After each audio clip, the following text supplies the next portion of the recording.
Olá, amigos, tudo bem com vocês?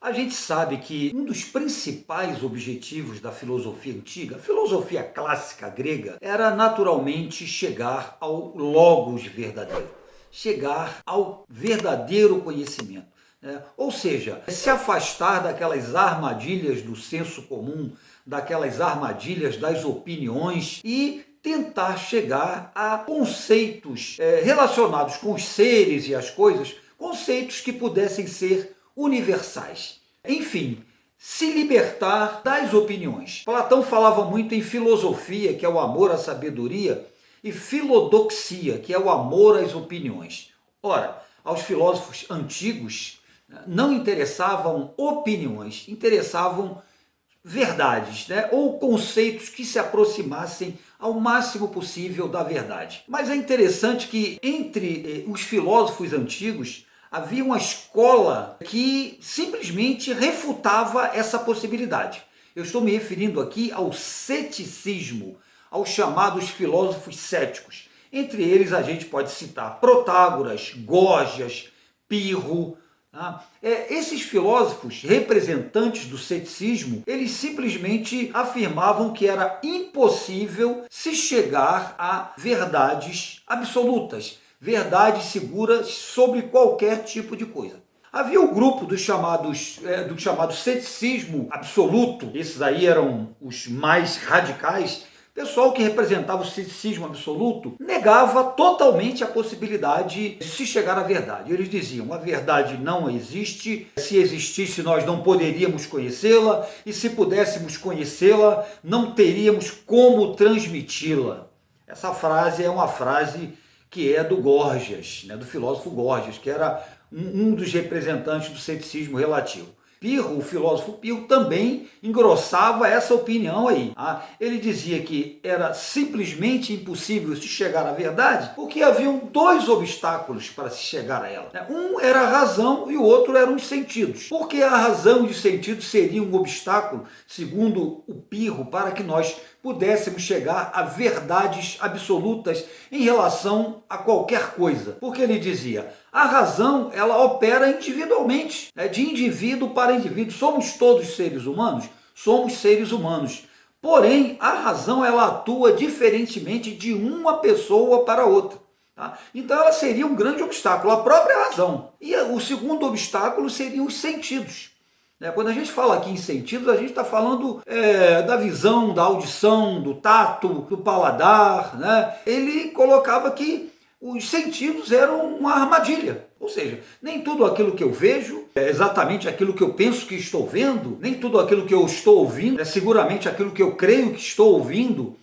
Os sentidos seriam assim, os principais responsáveis, juntamente com a razão, para tornar o acesso a verdades absolutas algo simplesmente impossível. Agora, havia uma variante aí do ceticismo, que era o chamado ceticismo relativo. A gente tem aí, entre os representantes do ceticismo relativo, o filósofo Protágoras. Eu disse Protágoras, não Pitágoras, tá? O Protágoras, ele é autor de uma frase bastante interessante. Ele é um dos que defendia o subjetivismo.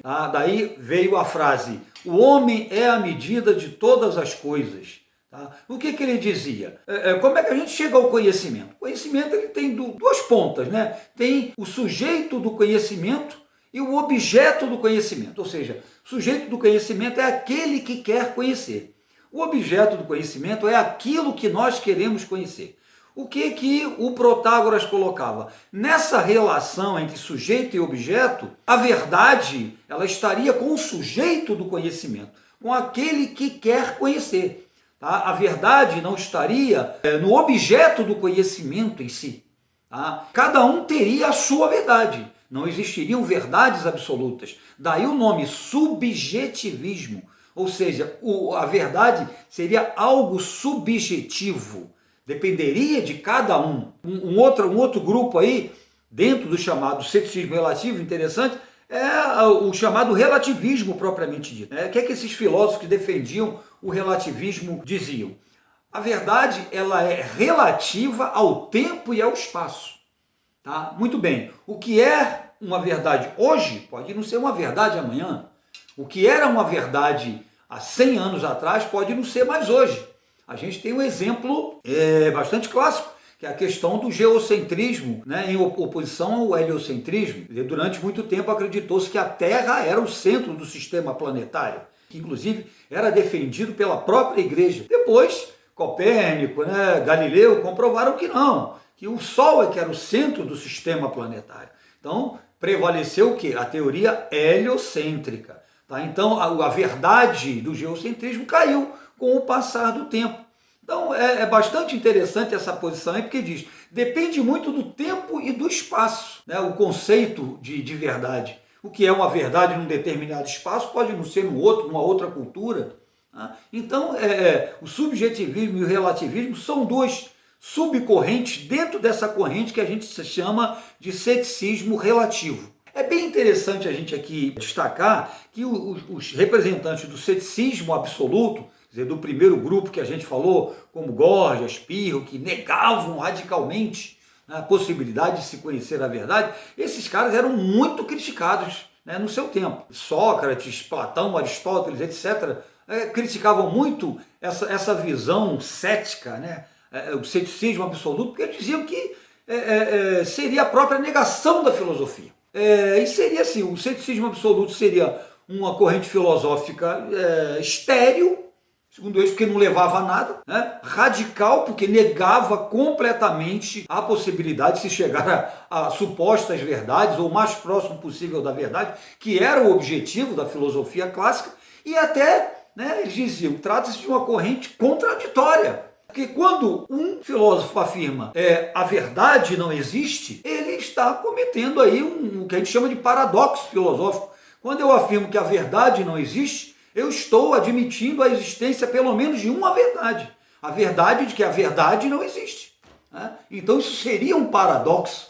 Alguns diziam que a melhor maneira, né, os mais críticos diziam que a melhor maneira de um filósofo cético filosofar é ficando de boca fechada. Né? Eles costumavam dizer isso. Porque a partir do momento que você abria a boca, você inconscientemente começava a emitir, né, opiniões que você tomaria como verdade. Bastante interessante. E haveria assim uma terceira corrente, que é o chamado criticismo, que teve como um representante, isso bem depois, muito depois, né?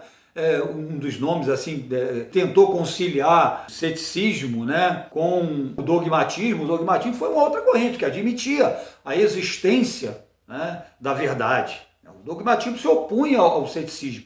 Ele afirmava que seria possível, desde que houvesse um trabalho científico, um trabalho metódico, tá? Um trabalho sistemático, filosófico, ele poderia chegar, né, ou se não a verdade, o mais próximo da verdade. Então eles se opunham, né, ao chamado ceticismo. O criticismo foi defendido, inclusive, por Immanuel Kant. Ele procurou conciliar as duas coisas. O que é que o Kant colocava? Algumas verdades, de fato, podem ser conhecidas pelo empirismo, pela própria experiência. Agora, outras verdades não. Outras verdades não. Como é que eu vou chegar, por exemplo, à verdade acerca de felicidade? O que é a felicidade? O que é o amor? Isso me permite chegar a conceitos absolutos, universais? Em relação a esses dois casos, é impossível. Tá? Agora, existem algumas verdades que o empirismo, que a experiência pode me levar a conhecer. Tá? Eu não posso ter a noção de doce, salgado, quente, frio, se eu não tiver, de fato, um objeto sensível, né, que me permita ter a experiência dessas duas coisas. Agora, há conceitos que realmente não permitem isso. Tá? Como seria o caso, por exemplo, de felicidade, que eu sei aqui, de amor, tá? De justiça. Tá? Então, assim, são conceitos que realmente não permitem, segundo, né, essa visão criticista, se chegar a uma verdade segura ou absoluta. Tá? Então é interessante essa polêmica que havia entre o ceticismo e o dogmatismo, que confiava, né, no trabalho filosófico para se chegar à verdade. Eu comparo muito aos debates entre os sofistas, né, e Sócrates, e Platão e etc. Bastante interessante esse período aí da filosofia. Espero que vocês tenham gostado desse passeio aí filosófico lá na filosofia clássica. Eu estava com saudade. Deixe o seu comentário, deixe a sua opinião, ela é muito importante para a gente, sua sugestão, tá? E outra coisa, não deixa de ir lá no Instagram, conhecer as novidades. Lá tá bombando, tem muita coisa nova, tá bom? Inscreva-se, compartilhe. Um grande beijo para vocês.